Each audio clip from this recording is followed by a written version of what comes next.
Tuh.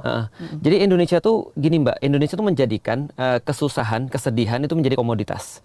Ini kan yang kita lihat ya, artinya ya kalau misalnya di TV biasanya orang kenal bad news is good news. Good news, ya. Karena bad news itu menjual, nggak seperti good news kan gitu kan ya. Nah artinya orang-orang Indonesia tuh terbiasa mereka mengkomoditaskan sebuah kesedihan dan kesengsaraan.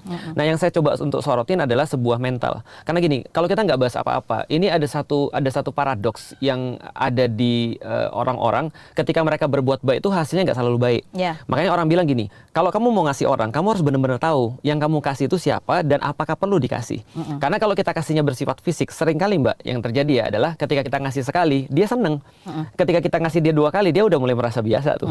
Ketika kita 3 kali, dia expecting untuk yang keempat.